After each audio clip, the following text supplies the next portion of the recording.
Good morning, you glorious princes and princesses of the realm, you knights in shining armor, you history makers, each and every one of you of the tallest, most handsome order. You are all splendid. Where to start, eh?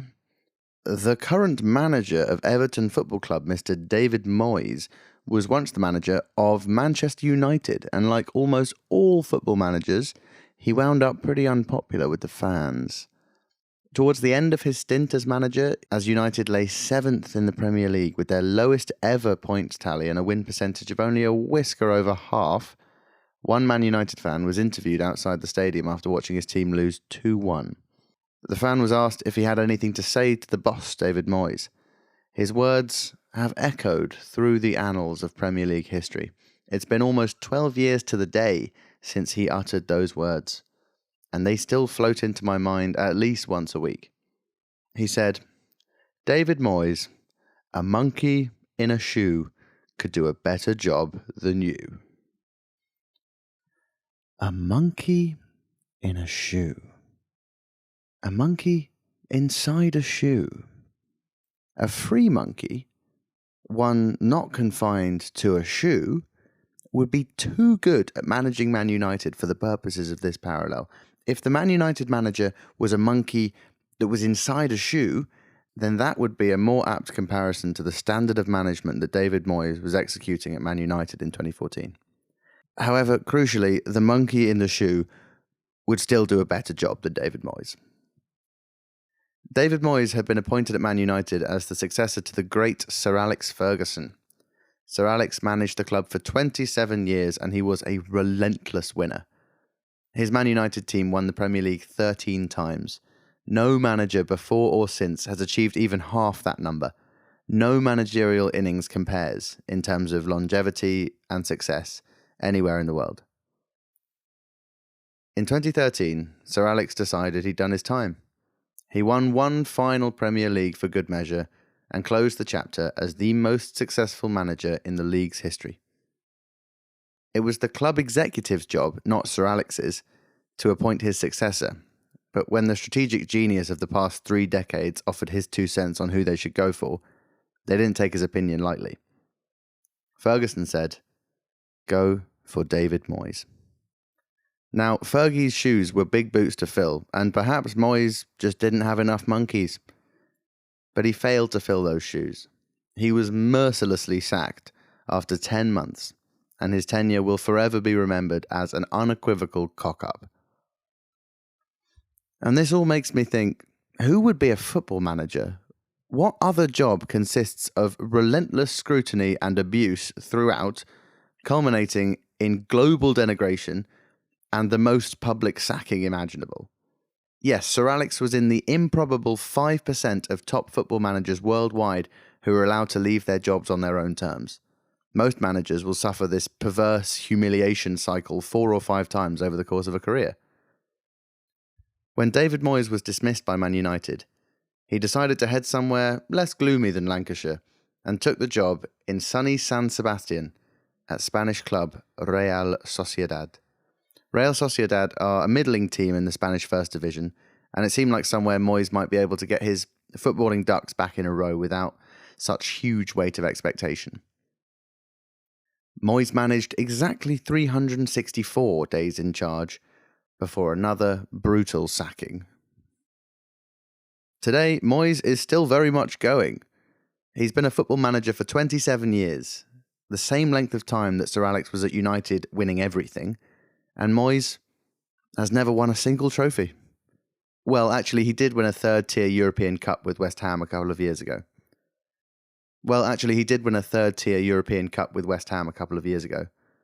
But he's never won a league title at any of his clubs. So, would it be fair to say that he's failed as a manager? Well, if you ask me, in this game, longevity is success. The lights of top-flight football are glaring, and so many players and managers fold and fizzle through inability to handle the pressure. It's a furiously intense environment which chews on and spits out huge talent daily. The players and managers who today are household names are such because of their temperament and their attitude as much or more than because of their footballing talent. They're the ones who could take the heat. Moyes' mental fortitude and self-assurance in the face of global condemnation are to me as impressive an attribute as any that Sir Alex had. Sir Alex's attainment on those counts was hardly tested. Sir Alex's managerial ability was never compared to a monkey's, shoe or not. Maybe if it had been, there would be no Sir Alex Ferguson. A monkey in a shoe could do a better job than you. Is the monkey wearing one shoe? Or is it a small monkey in a big shoe? It would be an important distinction to make if you were the monkey's cobbler. I can't know what happened in that fan's brain in that moment. I can't know why, in a fit of fury after watching his beloved team underperform in spectacular fashion, the image of a monkey in a shoe glided into his mind. I can't know, but I think about it often. And it is absolutely a simple joy. This week's guest is a multi-talent. In sharpness of wit, depth of thought, and quality of name, he has no equal. He was named after Willem Dafoe's valiant Sergeant Elias in the 1986 film Platoon. His first name means God, his middle name means Saviour, and his surname means small round cheese. Elias and I have been friends since the first day of university, where he studied biology. There's a huge amount of water under the bridge since then, and we've both changed a lot, but one thing that's never changed is how much we can wang on to each other. This conversation took place last week in a YHA hostel room at 1 a.m, 2 days into a long weekend hiking together in the Lake District. We checked into the hostel because we'd heard that the winds were getting up to 45 kilometres an hour that night, and we didn't fancy being squashed by a tree in our tent. We spoke for 2 hours and probably could have gone on, and I've loved listening back to it. I can still see the kids we once were, alongside a few sparing markers of the adults we're becoming. Elias and I have always seen eye to eye on most things, and at uni we shared a lot of stuff. We lived together for 2 years, played and watched obscene amounts of football together, collaborated on various projects, including a university newspaper of which he was the editor-in-chief. I always figured we'd be in some way aligned. But since uni, while I've gone travelling, started a podcast with no income and moved back in with my parents, Elias is a senior consultant at a successful London firm, living in Marylebone and experiencing the life of an urban young professional. Since uni, he's also become a Christian, which now plays an important role in his life. So while it still feels like the good old days when we're together, things haven't quite followed the courses I thought they might. For that reason, among others, this was such a good time to spend a few days together. So there's your background to get you locked in. Without further ado, I'm delighted to welcome one of the beloved men in my life, Mr. Elias Formaggia, onto the Simple Joys podcast.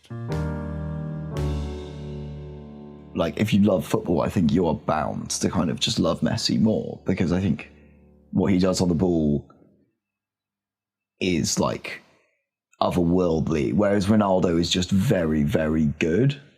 And I think it kind of comes down to this other thing where I think broadly we really overvalue natural talent as opposed to hard work.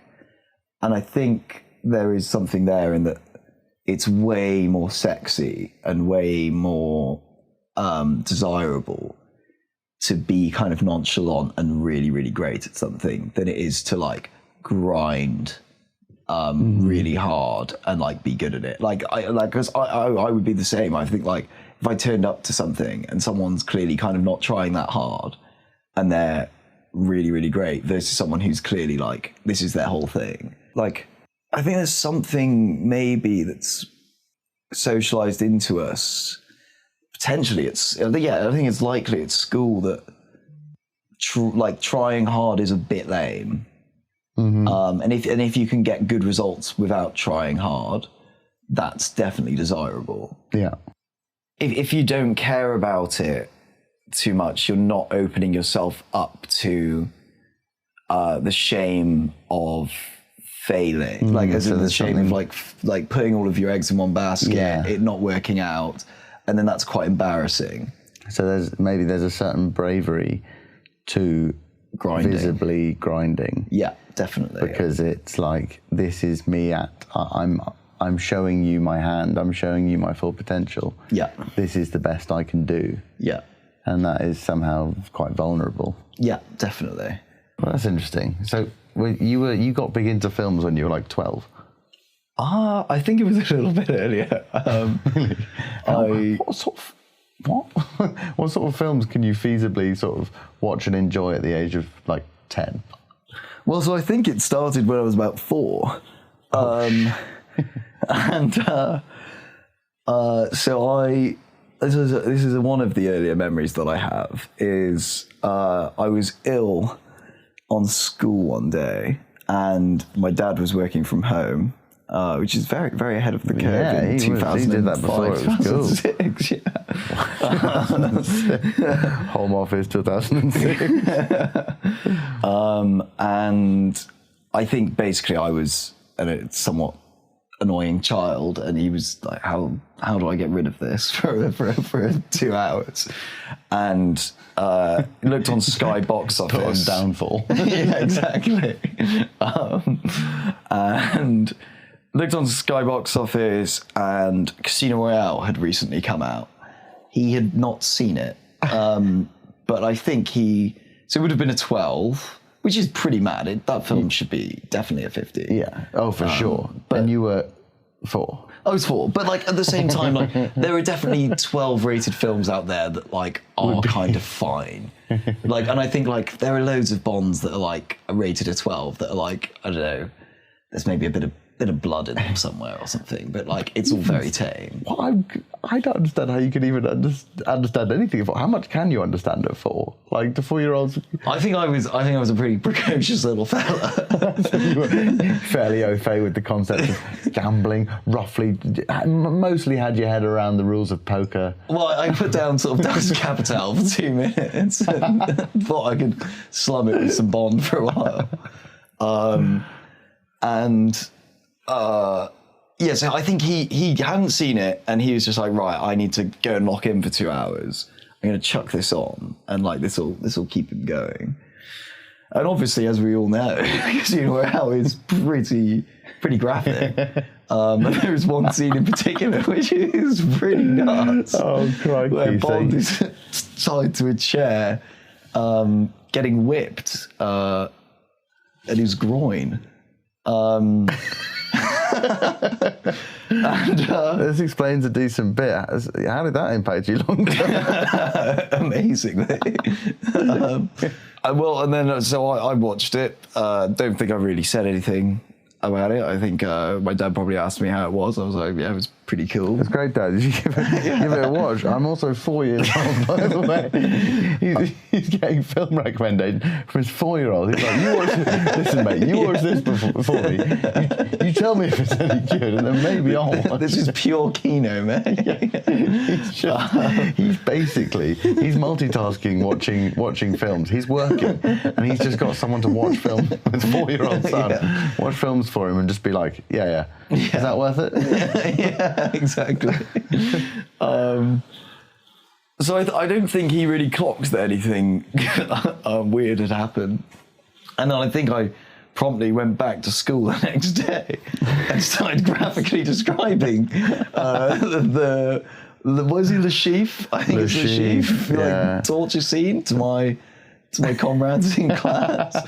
And I think it quite quickly got back to the teacher that I was describing a man getting whipped in his genitals. And I think they did the rational thing of being like, what on earth, and called my parents in. They called your parents in? Yeah. Oh, that's so, to be fair, I mean, as you would. I don't even know if I was talking about it in the context of Bond. I think it literally could have been anything. And I think my parents got a talking to, and like then... I think what kicked it off is like they were then pretty strict and like very considered about what I watched. Yeah. And then I think what my sole goal of being for the next 10 years became was to somehow find ways to watch films that I wasn't allowed to watch. But it was also at that age that I started one of my weirder side quests of writing on Mumsnet.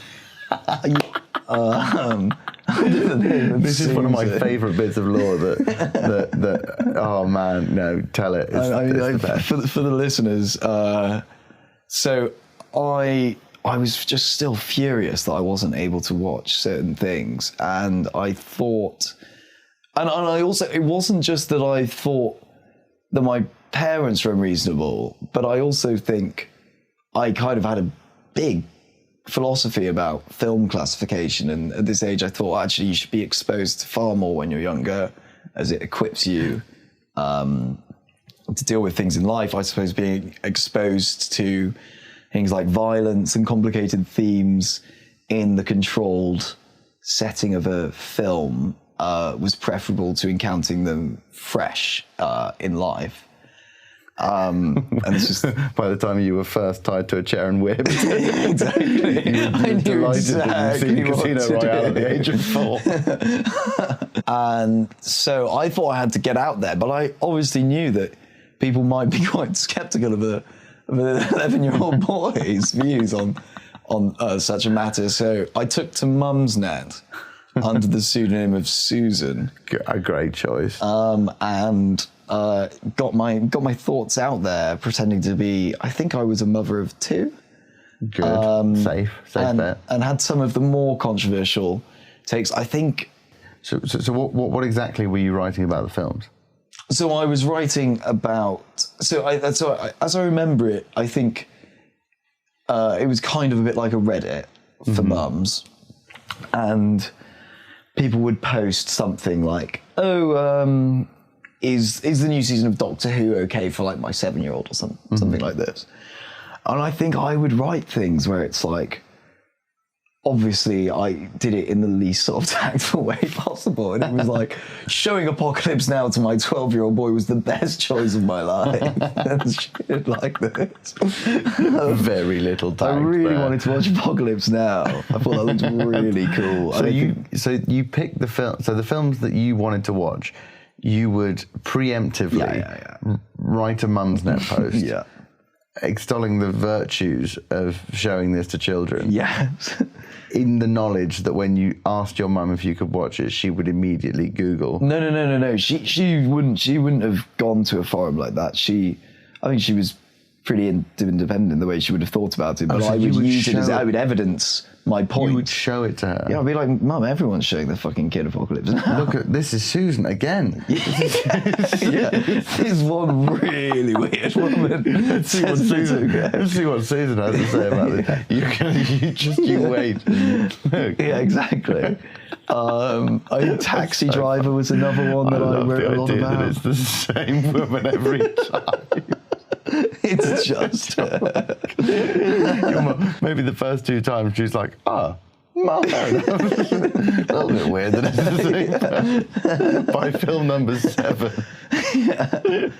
She's so Susan well aware. thinks it's totally fine for me to have a 7th born. Yeah, she's less concerned about the fact that you want to watch Apocalypse Now, and is more concerned that you're very clearly impersonating a middle-aged woman on the internet. That's far more concerned. Totally lost interest in the films. If you stop writing on Mumsnet, you can do whatever you like. Exactly. Honestly, mate, you're scaring me. Stop. Stop this. Stop. She thinks her kid's possessed. That is definitely, To be fair, that is a very clever ploy you've pulled there.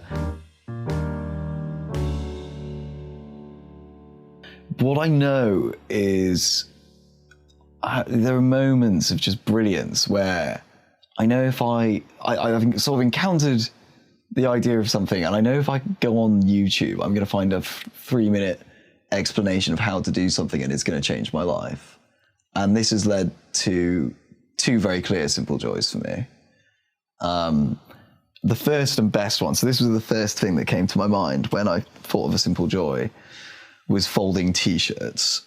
And I don't know if you've ever seen me do my folding T-shirt It rings a bell. Is there a routine? Yeah, I remember it was the day before I moved to uni, and I was just packing up my suitcase, and I was just doing a really bad job of folding all of my t-shirts, and I was like, oh, well, in shops, they have a very good way of folding these t-shirts, and they seem to do it quite fast, so I'm going to learn to do that.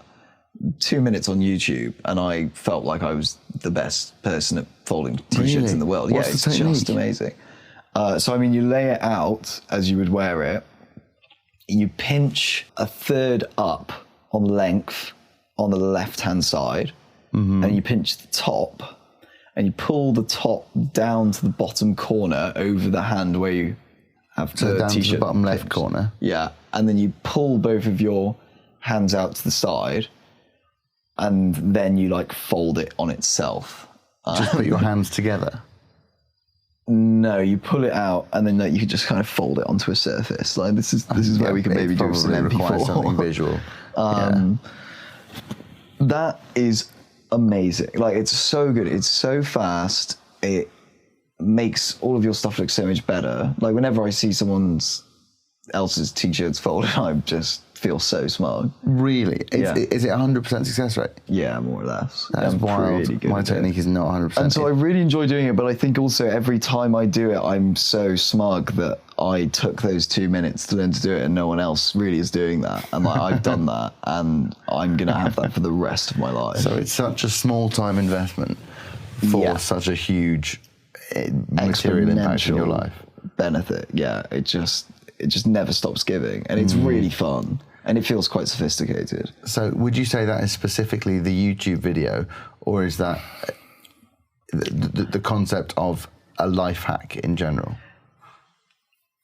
I think it's a life hack, and it's quite fun to do. To learn that and be like, right, well, that was the most efficient way I'll ever improve my life ever. Yeah. It was a very clear, short amount of time invested, and like day-to-day benefit. Like and I could have gone through my whole life being really bad at folding t-shirts, and I very quickly got very good at it. And does it actually help you to know that many people have not done that? Yeah, I think it would be less special if everyone was doing it that way. What else have you learned from YouTube? This one's maybe less. I think maybe this is actually just something that I didn't know, but recently I learned how to do a Paris knot, a Parisian knot, I think it is, for my tie. No, not tie, scarf. I learned how to do a Parisian knot for my scarf. Whereas before, I'd never really understood how people wore scarves, and I would wear it myself, and I would kind of find some weird way of draping it around myself where it's sort of covered my neck, but it never really worked.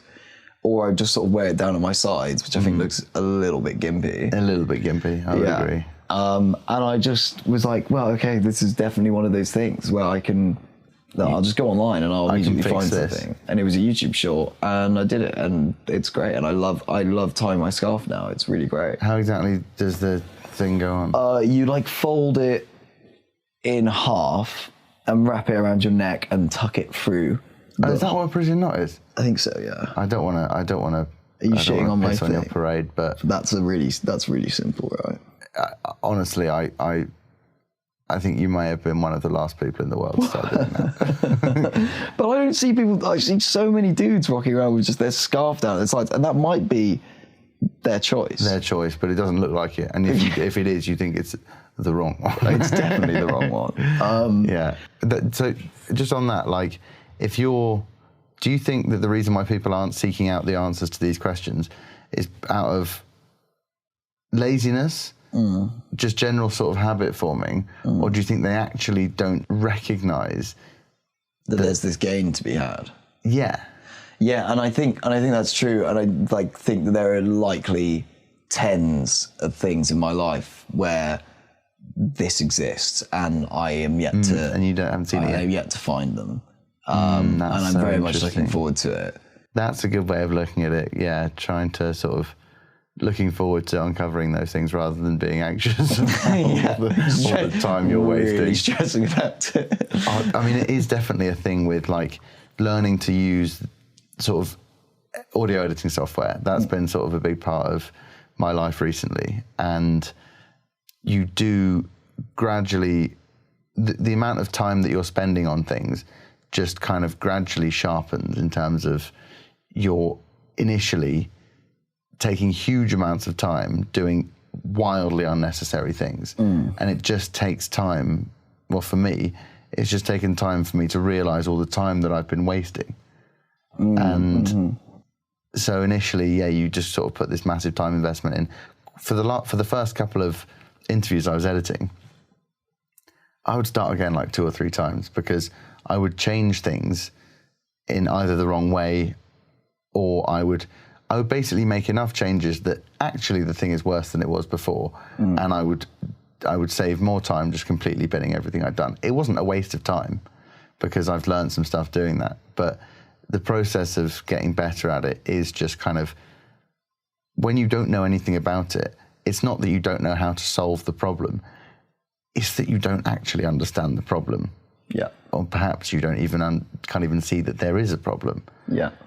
You're starting from absolute nil understanding, and there is a satisfaction to that, of like that sort of penny dropping in a way. And you do, the positive way of seeing it for me definitely is the future time saved rather than the past time wasted. Oh yeah, for sure. Yeah, definitely, totally. I like that a lot. Do you think there's anything to do with the kind of time is money attitude to that? Do you think you're looking for ways to sort of cut the fat off your life in terms of time?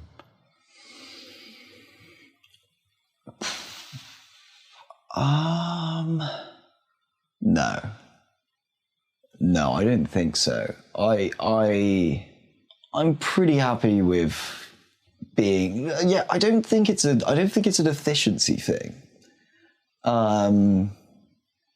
Like I think the t-shirt example is probably better. I'm not having like a really great time with it because I'm like, wow, I'm like just done this really, really fast. I think it's the fact that I think it is kind of the accumulation of the life hack, where it's like every time I just remember like having that idea to just, I'm going to watch that video and this is going to sort me out. Yeah. And like, it's just still proving true today. Yeah. And like, I anticipate that it will for the rest of my life. So it's the satisfaction of a past excellent decision. Yeah, exactly. Yeah, and I'm not afforded many of those moments. I think that's totally good. And also, I mean, I always used to feel, and still do a bit, but like, I think the consequences of a negative decision are so often more visible than the consequences of a positive decision. Definitely. And the active, I think there is something really healthy within reason of having an active celebration of a good decision, actively recognizing that you did something that went really well. You did the right thing there. You did a good job of that. Yeah. I think just because often mistakes lead to kind of problems that you have to resolve. Yeah. Whereas things done well are often just like, forget about it. Yeah. Yeah, for sure. So there's definitely a nice thing about celebrating that. Good on you. Fair I agree. play. Give me another. What are your simple joys? Well, post listening to Sicily, I did this exercise of going through them by myself, and I have already spoken to some of my housemates about my simple joys. They've also listened to your podcast, and this is where it got quite controversial because people thought I was trying too hard. people thought I was sweating. Simple joy. I get it, buddy. It's your big break. Yeah, exactly. Listen, this means a lot to me. Hey, don't. Everyone gets nervous on this show. It's fine. It's okay. So this was one that. So I've got quite a few. This was one. So I think this is the most. This is the most like sort of earnest of the try-hard ones, and I do really see this as a simple joy, and it's jaywalking. I love jaywalking. I think it's a joy because lots of people jaywalk, some people don't. I think I'm quite like aggressive with it. Like I will just basically try and default cross a road unless like I'm going to die doing it. Like I try to pay basically no attention to the lights. And I just feel like I'm saving hours of time. Yeah. Like I really feel like I've just like saved half an hour, like crossing those two reds. And do you, and I feel that every time. And like, does it feel like a victimless crime to you? Yeah, big time. Well, because and I also think that like it's kind of something of a revolt of being like.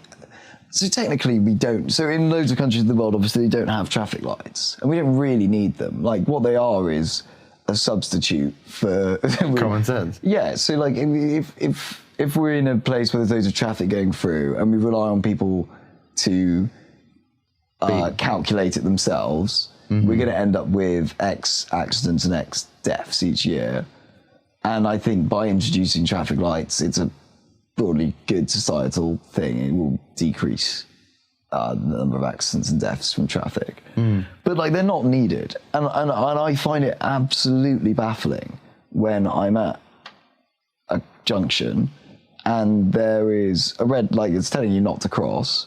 There is no traffic for miles, and there is someone stood there observing that instruction from a light. I just think that is absolutely insane. It's once you bring it up to a population kind of level decision, it makes a lot of sense. But for me as an individual navigating this area, like for most intents and purposes, obviously there are some cases where like it's a tricky junction, whatever, like they're really helpful. But for most intents and purposes, like that, I can figure that out. And like, if there is no traffic coming either way, I am not going to observe this indication telling me that I can't. And I'm just absolutely blown away when I see people doing that. Yeah, I just find that so bizarre.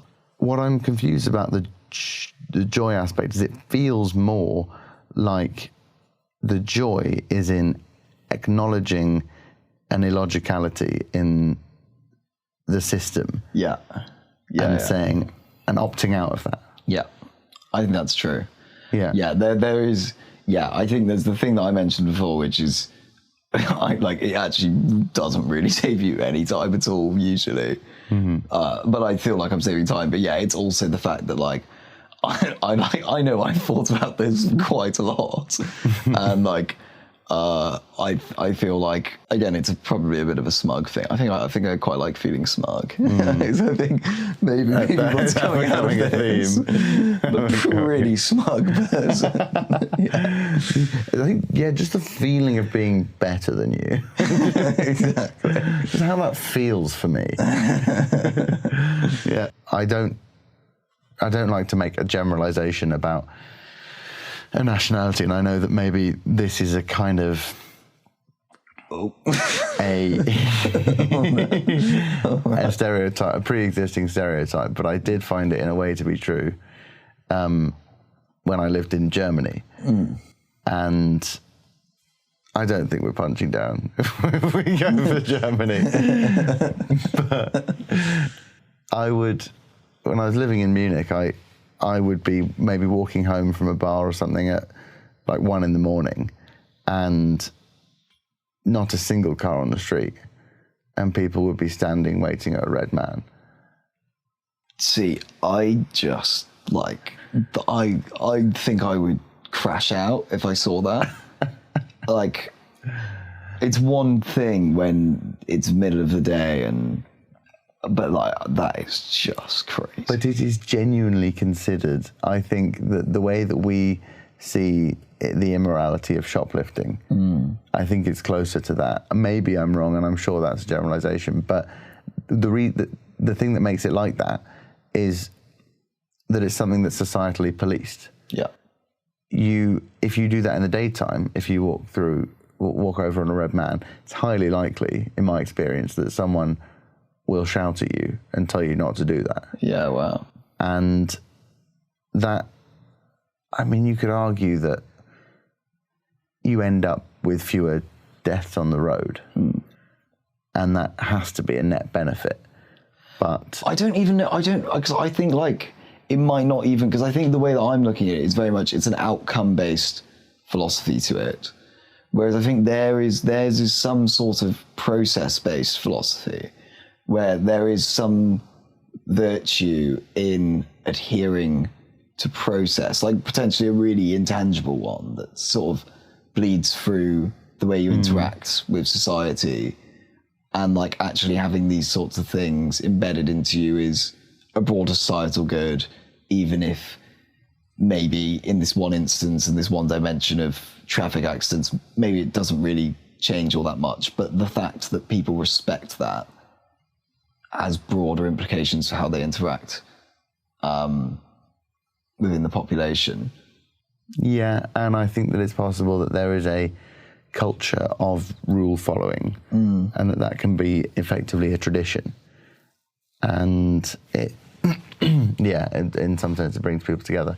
I think I definitely felt like one key difference between living in Germany and living in the UK is that in the UK, you kind of have the feeling that everyone's kind of trying to get away with it, not necessarily in a malicious way. Yeah. But like if you were to tell someone that you'd managed to get a bus ride without paying for it, they'd be like, "Well, nice." Whereas in Germany, they'd be like, "That's wrong." Yeah. And the train system in Munich is wild and completely reflective of that. There are no barriers and almost no ticket inspectors. And yeah, that's quite nice. yeah, and so you can, but I would bet, and I would love to do a poll on a random train in Munich, but I would bet that 95% of people on a given train have a valid ticket, even though by my English standards, they don't need one. Yeah. Because by my standards, you need one to show to the inspector. But by the German standards, you need one to take a train. Yeah, exactly. And that's the difference. Yeah, I mean, well, if you've got that level of trust in your society, it is liberating. But you want your freedom. I can tell it. You're a, what's the word? There's a word that I think came up in the crossword that I couldn't work out. It was a word for rebel. Oh, it was, It's a really good word. It wasn't like vagabond or anything. It was, what was it? You're a, let me try that again. You're a revolutionary. Thank you. Yeah, no, I see that. And I'm with you on that. Do you have any spare simple joys? I do, and it was a renegade. Renegade. Yes. Yeah. That's the word. Yeah, so I do have a couple more simple joys. You might scoff at these, and no hard feelings if they don't make the final cut. Next one on the list is cancelling a free subscription before the charge period comes into play. Oh, you said that and my chest like tensed up. What, is that in the That's a good source way? of stress for me. No, go on. I want to hear why. Oh, it's just great because like that whole model works, and I have fallen victim to it several times. Of being like, I'll do it for a month, and I obviously forget, and most people must forget, and you get charged for at least a month. And I'm sure for several people, they probably actually never even cancel it. They just can't be asked. And I feel like I've won. Like I have literally just got something for free. Beaten the system because you're one of the people who hasn't been a schmuck. Yes, exactly. And on I feel Apple, great. Not to, like, for these subscriptions, you can often press a button that lets your free subscription run to the end. No. And it automatically cancels. Yeah. And that is bliss. Kind of. I wish I didn't know that though, because my default behaviour with this is I start the free subscription. I put a calendar reminder in a month's time to cancel and I really like that. And then it comes around, I'm like, wow, I'm such a great, diligent person. I'm so put together right now. Yeah, exactly. But now that I realise that maybe I can just do it as soon as I sign up for the free thing and get it to terminate automatically. Maybe I'm gonna get way less joy out of that now. You've kind of ruined that for me. Thanks. Okay. I hate this podcast. Really all my simple joys. Okay. Moving on. Tune in next week. Swiftly on to my next simple joy. So, say you're in a group chat. Probably you need more than there's a minimum threshold to the number of people in the group chat. I'm going to chuck out a number of 8. I think that could be up for debate. Okay. And someone sends in like a big message that everyone should sort of react to. So say it's like a party organising WhatsApp of sorts. Mm-hmm. I get a lot of pleasure out of reacting with a different emoji.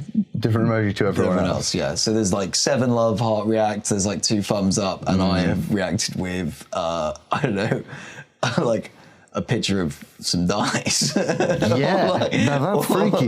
Yeah, or like a little joker or something. Do you try and find one that's apt for the thing? Almost the complete opposite. One that makes no sense at all. Yeah, you try and find something that's actively disconcerting. Yes. Yeah. And I take joy in that.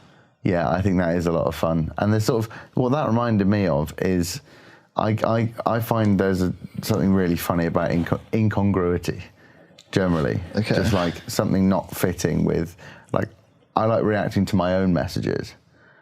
That's weird. I really like doing that. That's really, really weird. I think it's so fun. It's such an added level, like, particularly, I mean, the sort of straightforward example is you make an actively unbelievably bad joke. Yeah.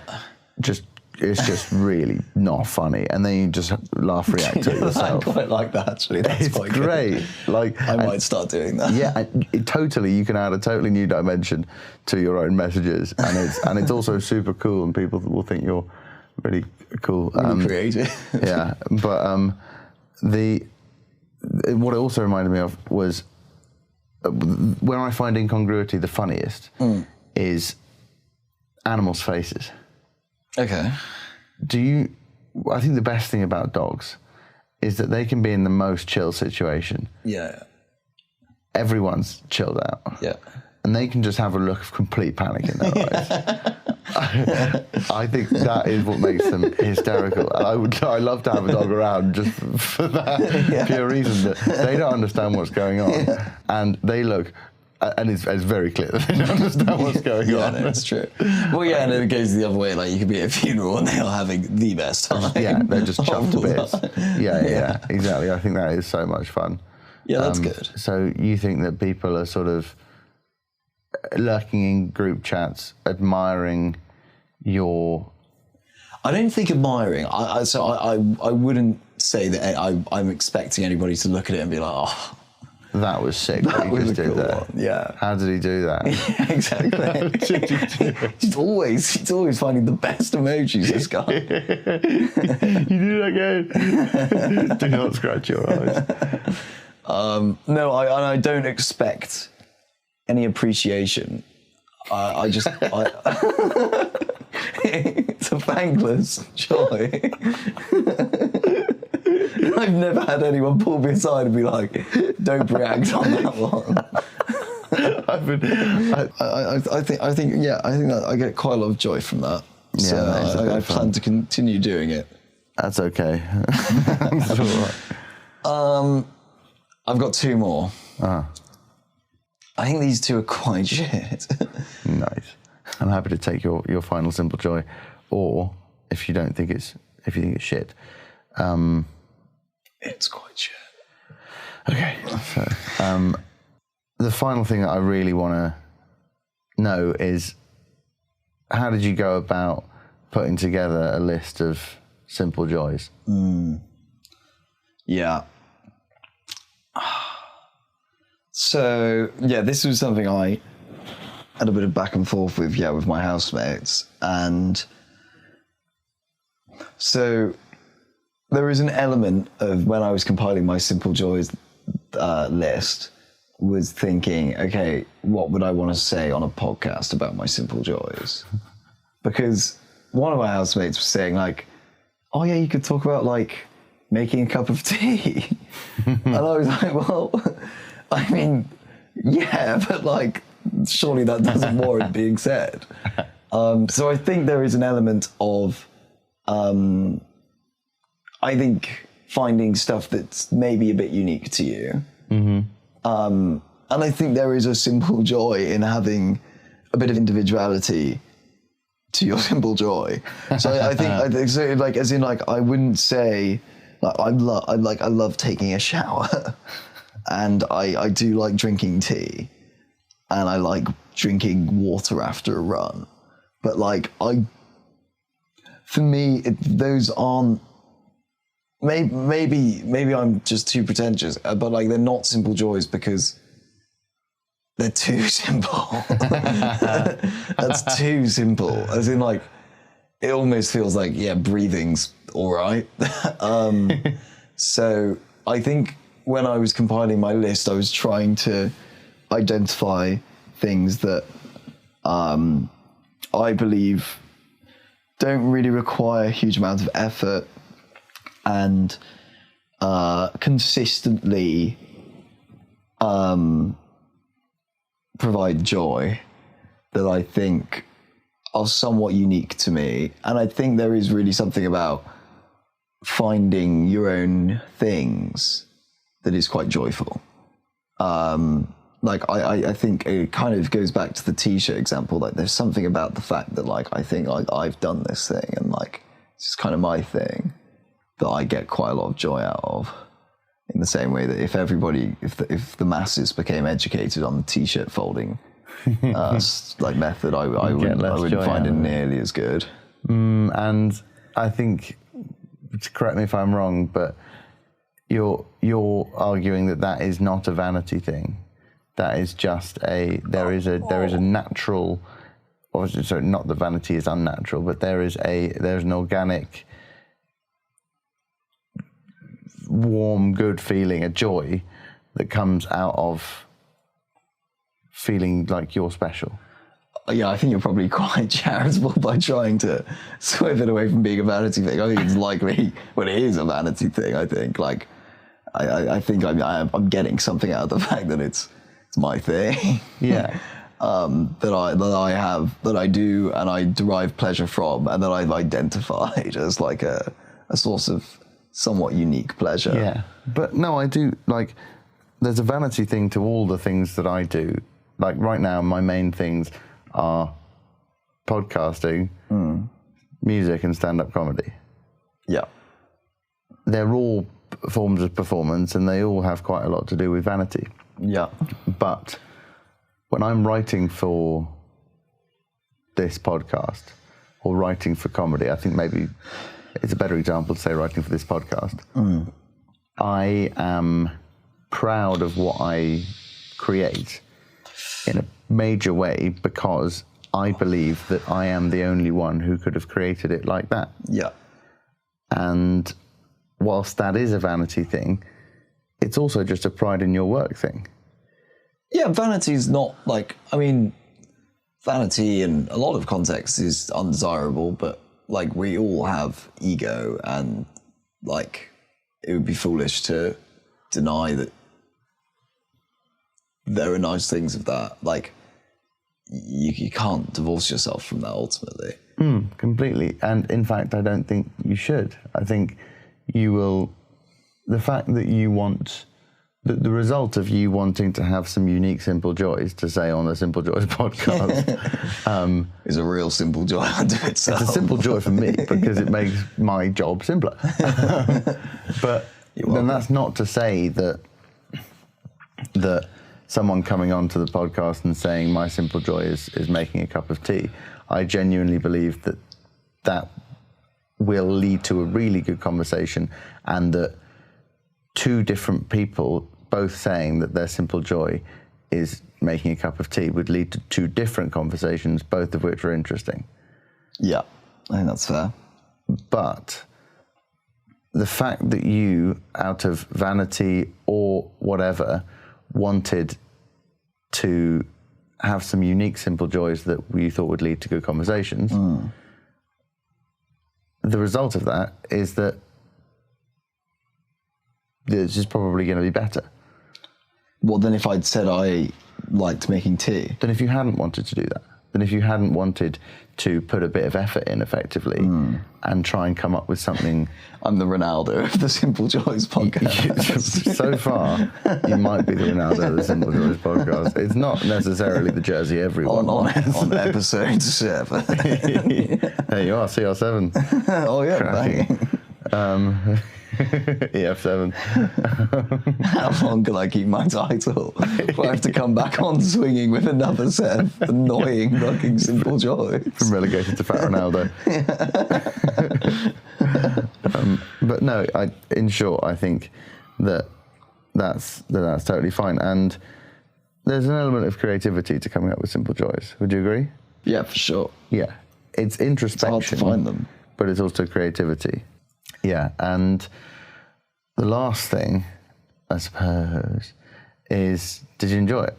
Did you enjoy thinking about? Yeah, definitely. Like I think now having recognized some of these things as simple joys, it will only intensify my enjoyment of them. So I think I'm going to have a great time jaywalking and folding my t-shirts, like even more. Now that like they live in this category of simple joys. And I think I also will quite mindfully seek them out. Like not seek them out as in seek to find new ones, but try and identify existing ones in my day to day. So I think it's quite a useful exercise. But yeah, no, I think it was fun to think about, and yeah, only makes my simple joys more joyful. A success story of the Simple Joys podcast. Come on. Well, I know that you are simultaneously my biggest supporter and my harshest critic, and I know that you would be honest about this, even though you know that we're recording and that this is everything to me. So I believe you, and it's obviously in my interest to believe you. Yeah. And I'm really glad. I really like it too. So yeah, that's really exciting. Well done. Thank you. Thank you. I've had a great time. I've really enjoyed rootling around in the drawer that's now labelled Simple Joys. Yeah, no, it's good. I will come back if I hear a podcast where I think someone comes up with some better, simpler joys than me.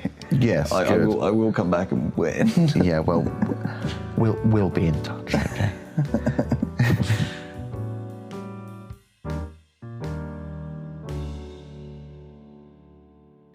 Wow, wow, wow, wow, wow.